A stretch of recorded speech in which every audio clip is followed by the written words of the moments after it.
അസ്സലാമലൈക്കും. ഞാനിന്ന് മുട്ട വെച്ചിട്ട് നല്ല അടിപൊളി ഒരു സ്നാക്സിൻ്റെ റെസിപ്പി ആയിട്ടാണ് വന്നത് കേട്ടോ. ഈവനിങ്ങിലൊക്കെ നമുക്ക് കഴിക്കാൻ പറ്റിയ നല്ല അടിപൊളി റെസിപ്പിയാണ്. അപ്പം എന്താ പറയുക, നല്ല അടിപൊളി ടേസ്റ്റാണ്. അപ്പോൾ എല്ലാവരും ചെയ്ത് നോക്കണം. വീഡിയോയിലേക്ക് പോകുന്നതിന് മുമ്പായിട്ട് എൻ്റെ ചാനൽ കാണുന്നവരെല്ലാവരും ഒന്ന് സബ്സ്ക്രൈബ് ചെയ്യണേ. ഇഷ്ടപ്പെട്ട ഒന്ന് ലൈക്ക് ചെയ്യണം, എല്ലാവർക്കും ഒന്ന് ഷെയർ ചെയ്ത് കൊടുക്കണേ. അപ്പോൾ അതിനായിട്ട് ആദ്യം നമുക്ക് ഒരു സ്പൂൺ ഈസ്റ്റ് കലക്കി വെക്കണം. ഞാൻ പാലിലാണ് കലക്കുന്നത് കേട്ടോ. അപ്പോൾ ഇളം ചൂടുള്ള പാലില്ലേ, അത് ചൂടാക്കി ഞാൻ തണുപ്പിച്ച് വെച്ചിട്ടുണ്ട്.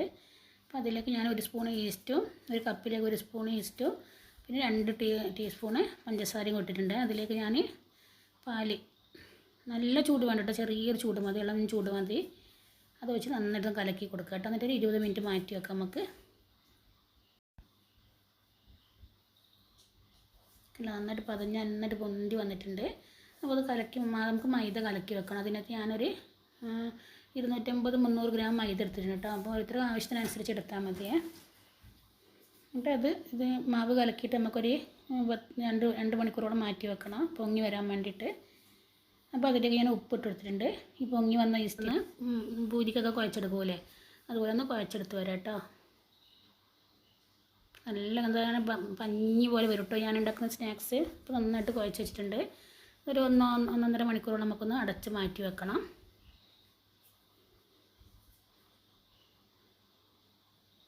എന്നിട്ട് നമുക്ക് അതിലേക്കൊരു മസാല തയ്യാറാക്കാം കേട്ടോ. അതിനായിട്ട് ഞാനൊരു പാൻ വെച്ചിട്ടുണ്ട്. അതിലേക്ക് 2 സ്പൂൺ എണ്ണ ഒഴിച്ച് വെച്ചിട്ടുണ്ട്. അതിലേക്ക് പിന്നെ കൊത്തിയരിഞ്ഞ ഉള്ളി, 2 സവാള ചെറുതായിട്ട് അരിഞ്ഞിട്ട് അതിട്ട് കൊടുക്കുന്നുണ്ട്. അത് കുറച്ച് ഉപ്പിട്ട് കൊടുത്തിട്ട് നന്നായിട്ടൊന്ന് വഴറ്റിയെടുക്കുക കേട്ടോ. ഉപ്പിട്ടാൽ പെട്ടെന്ന് വാടിക്കിട്ടുമോ. എന്നിട്ട് നമുക്കൊന്ന് നന്നായിട്ടൊന്ന് വഴറ്റിയെടുത്ത് വരാം. ഉള്ളി നന്നായിട്ട് കുറച്ചും കൂടെ കനം കുറഞ്ഞ അരി നന്നായിരിക്കും കേട്ടോ. പിന്നെ അതിലേക്ക് ഞാൻ കുറച്ച് കറിവേപ്പില ഇട്ട് കൊടുത്തിട്ടുണ്ട്. ഇച്ചിരി മഞ്ഞൾപ്പൊടി ഇട്ട് കൊടുക്കുന്നുണ്ട്. ഒരു 1/4 ടീസ്പൂൺ മഞ്ഞൾപ്പൊടി ഇട്ട് കൊടുക്കുന്നുണ്ട് കേട്ടോ. നല്ലോണം വാടിയതിന് ശേഷം നമുക്ക് മറ്റുള്ള ഇതൊക്കെ ഇട്ട് കൊടുക്കണം. ഒന്ന് അടച്ച് വെച്ച് കൊടുക്കുന്ന പെട്ടെന്ന് വാടി കിട്ടിക്കോളൂ.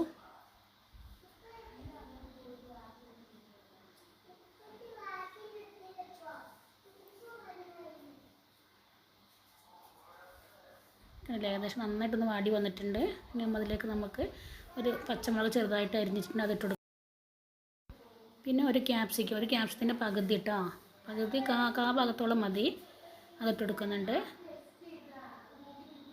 പിന്നെ ഒരു തക്കാളിൻ്റെ പകുതി അതും കൂടി ഇട്ട് കൊടുക്കുന്നുണ്ട്. നന്നായിട്ടൊന്ന് വഴറ്റിയെടുക്കുക. പിന്നെ കുറച്ച് ഇതിലേക്ക് മസാലയും കൂടെ ആഡ് ചെയ്ത് ഇട്ട് കൊടുക്കാനുണ്ട്. അതൊന്ന് കുറച്ചൊന്ന് വാടി വരട്ടെ.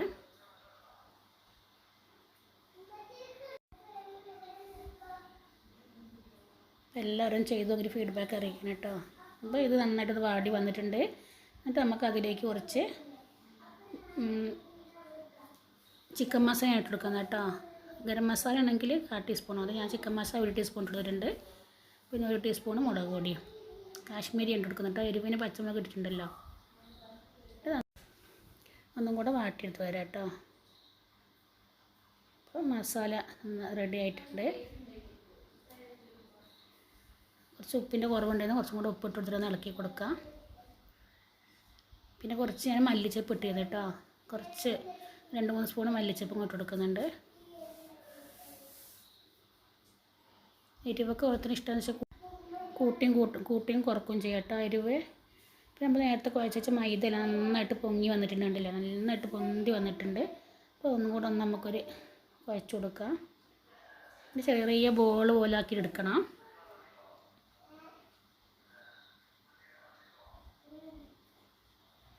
കുറച്ച് കയ്യിൽ എണ്ണയാക്കിയിട്ട് ഒന്ന് ഇതാക്കി കൊടുക്കാം. ഓവനിൽ ചെയ്യട്ടോ. എനിക്ക് പിന്നെ ഓവനില്ലാത്തതുകൊണ്ട് ഞാൻ ഒരു പാത്രത്തിലാണ് ചെയ്തത്. ചെറിയ ഉരുളകളാക്കിയിട്ട് എടുക്കുക കേട്ടോ. ചെറിയ ബോളാക്കിയിട്ട്. എന്നിട്ട് കേക്കിൻ്റെ പാത്രമില്ല, അതിലാണ് ഞാൻ ചെയ്ത് കൊടുക്കുന്നത്. അതിൽ കുറച്ച് എണ്ണ ഗ്രീസ് ചെയ്തിട്ട് മൊത്തം തേച്ച് കൊടുത്തതിന് ശേഷം അതിലാണ് ഞാൻ വെക്കുന്നത് കേട്ടോ. ഇതേപോലെ ഒരു പാത്രത്തിൽ വെക്കുന്നത്. എന്നിട്ട് ഇതേപോലെ ഇങ്ങനെ സൈഡിലിങ്ങനെ നന്നായിട്ട് എണ്ണ തൂക്കി കൊടുക്കണേ. എന്നിട്ടൊന്ന് വെച്ച് കൊടുക്കുക കേട്ടോ. ചുറ്റും വെച്ച് നടുക്കൊന്ന് വെച്ച് കൊടുക്കുക. അതിങ്ങനെ മുട്ടിച്ച് വെക്കണ്ട കേട്ടോ. ഇതേപോലെ. എന്നിട്ട് എന്തൊക്കെ ഒരു 10 മിനിറ്റ് ഒന്നും കൂടെ മാറ്റി വെച്ച് കൊടുക്കുക. അപ്പോൾ ഒന്നും കൂടെ ഒന്ന് പൊങ്ങി വരും. അത് കുറച്ച് എണ്ണയാക്കി കൊടുത്തിട്ട് ഒന്ന് മാറ്റി വെച്ച് കൊടുക്കുക. ഓവനില്ലാതെ ചെയ്യാതിരിക്കുന്നത് വേണ്ടിയിട്ട് ഓവനില്ലാതെ ഞാൻ ചെയ്യുന്നത്. ഒരു 10-15 മിനിറ്റോളം ഒന്ന് മാറ്റി കൊടുക്കുക. കണ്ടില്ല, അങ്ങനെ മാറ്റി കൊടുത്തിട്ടുണ്ട്. അപ്പോൾ അതിന് ഒരു കയ്യിൽ വെച്ചിട്ട് ഇങ്ങനെ കുഴിയാക്കി കൊടുക്കുക കേട്ടോ. മൊത്തം ഒന്ന് കുഴിയാക്കി കൊടുത്തിട്ട് നമ്മളുണ്ടാക്കിയ മസാലയില്ലേ അത് അതിനകത്ത് വെച്ച് കൊടുക്കുക. എല്ലാത്തിലും ഇങ്ങനെ എല്ലാ കുഴിയിലും ഇങ്ങനെ ഒന്ന് കുറച്ച് മസാല ഇങ്ങനെ വെച്ച് കൊടുക്കുക. പിന്നെ ഞാൻ ഇതിൽ മുകളിൽ വെക്കാനായിട്ട് ഞാൻ 4 മുട്ട പുഴുങ്ങിയിട്ടുണ്ട് കേട്ടോ. അത് ഞാൻ 2ആയിട്ട് കട്ട് ചെയ്തിട്ട് അതിൻ്റെ ആ മസാല വെച്ചാൽ അതിൻ്റെ മുകളിലായിട്ട് ഇങ്ങനെ വെച്ച് കൊടുക്കുക. അപ്പോൾ മൊത്തം അതിന് മസാല ബാക്കി അതിൻ്റെ മുകളിലായിട്ട് മുട്ടൻ്റെ മുകളിലായിട്ട് ഇട്ട് കൊടുക്കുക കേട്ടോ. ഞാനൊരു പാത്രം പ്രീ ഹീറ്റ് ചെയ്യാൻ വെച്ചിട്ടുണ്ട്. ഇതാണ് എൻ്റെ ഓവൻ കേട്ടോ. ഞാൻ 2 വർഷത്തോളമായിട്ട് കേക്കൊക്കെ ഉണ്ടാക്കുന്നതിലാണ്. ഒരു പരുവായിട്ടുണ്ട്. അത് ചൂട് ഇങ്ങനെ ഓവറായി തട്ടുന്നതല്ലേ. അപ്പോൾ ഒരു 20 മിനിറ്റോളം പ്രീ ഹീറ്റ് ചെയ്തിട്ട് അതിൽ വെച്ച് കൊടുക്കട്ടെ. അങ്ങനെ വെച്ച് നമ്മൾ കൈയൊക്കെ നോക്കണ്ട, നല്ല ചൂടായി പഴുത്തിക്കുന്ന പാത്രമല്ലേ. അപ്പോൾ നന്നായിട്ട് 20 മിനിറ്റ് വെച്ച് കൊടുത്തിട്ടുണ്ട്. നല്ല അടിപൊളിയായിട്ട് വെന്ത് വന്നിട്ടുണ്ട്.